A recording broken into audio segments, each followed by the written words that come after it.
It takes a disciplined spirit to endure the monastery on Mount Serrat in Spain.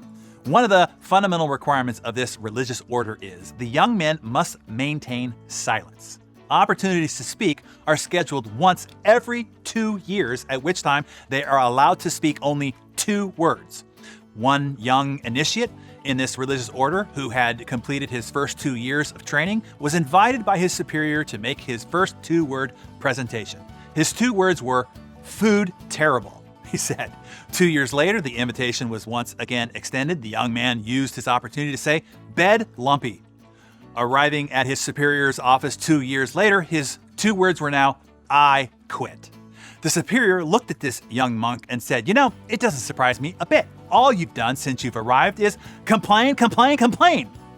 At the Mount Serrat Monastery and all over our modern society, it seems all anyone does these days is complain. It's said the average person complains between 15 and 30 times a day.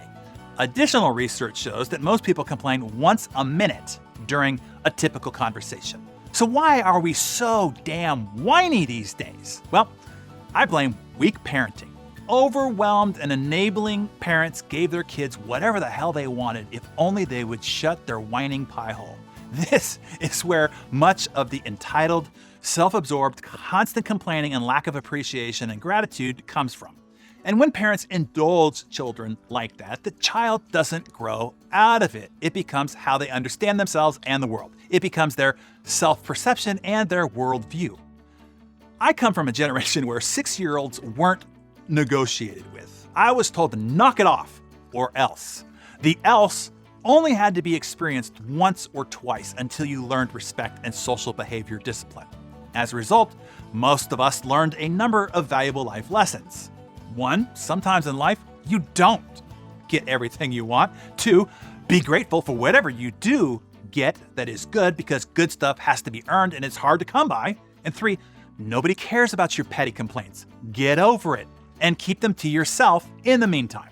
This might sound harsh to the fragile modern mindset, but it was effective. Why?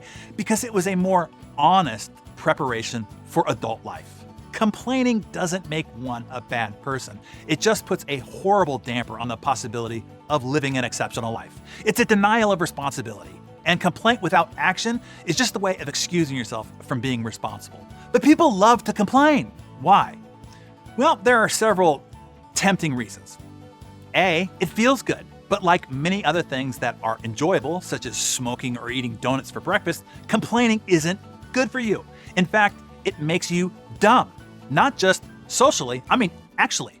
And get this, at Stanford, they proved how complaining, or even being complained to for 30 minutes or more, can physically damage the brain.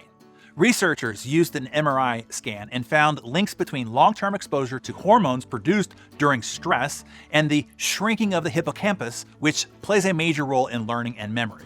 The worst part is this: the average person complains between 15 and 30 times a day. Other reasons why people complain, and I'm pointing this out so that you can see how and why you might indulge in this bad habit too. Don't assume that you don't.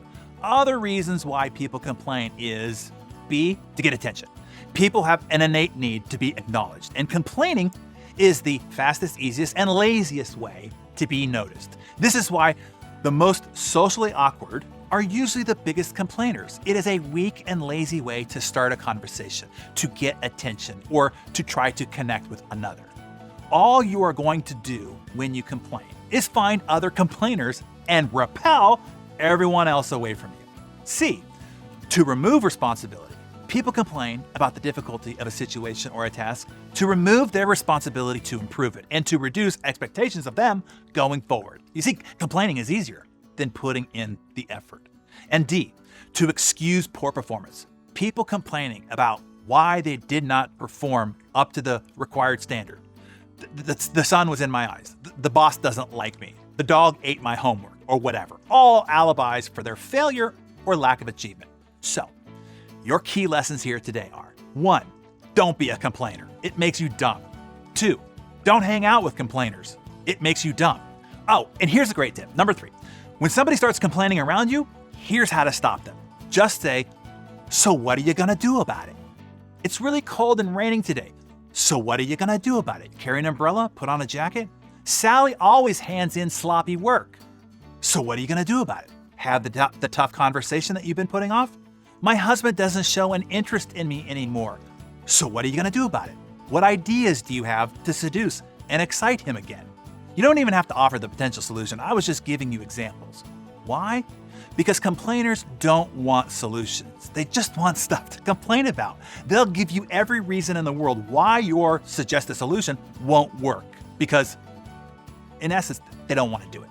They just want stuff to complain about. They don't actually want solutions. So you can leave it with, so what are you gonna do about it? And spin on your heels and walk away before you get brain damage. As Ogmandino said, do not listen to those who weep and complain, for their disease is contagious. Get away as fast as you can before you get infected and become dumb. Okay, so jot down in your Darren Daily Journal what you need to be better at yourself. Either 1, for you to stop complaining, 2, stop hanging out with complainers, 3, calling out the complainers around you with, so what are you gonna do about it? And start your new you by confessing in the comments below.